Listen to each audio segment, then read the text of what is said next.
African leaders have the penchant for seeking so-called donor funding anytime they intend to embark on a project. The very building in Addis Ababa, where Africa's leaders hold their meetings, is a donation by China, built at the cost of some $200 million. This tendency has often created an easy opening for Africa's enemies to penetrate its ranks and execute their devious plans of perpetually looting its resources. As the saying goes, there is no free lunch anywhere. But Africa's leaders love free lunch. They and their countries have always been poisoned through free lunch. But Africa's leaders act like they do not care.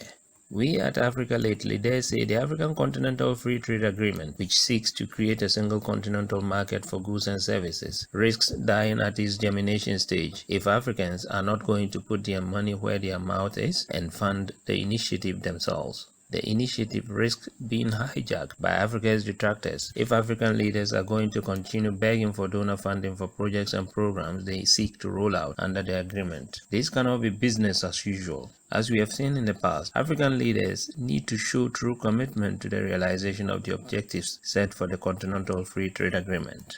This is a massive agreement which will create the largest free trade bloc in the world in terms of participating countries. It seeks to bring together all 55 member states of the African Union, covering a market of more than 1.2 billion people, including a growing middle class and a combined GDP of more than $3.4 trillion.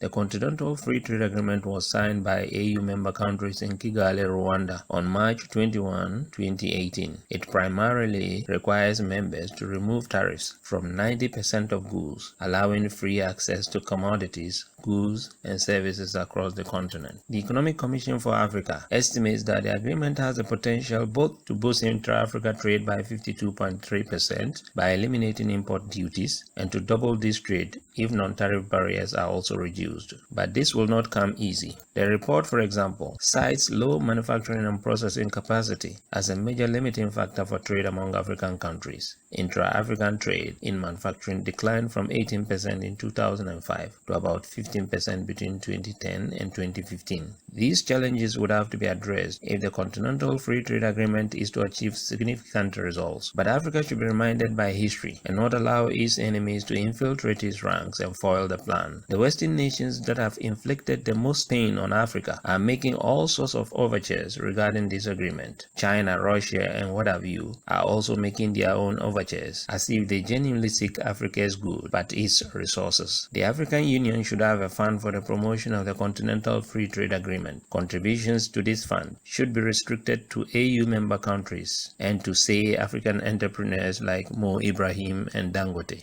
If Africa does not keep them away from this Continental Free Trade Agreement, its detractors will make sure it does not work.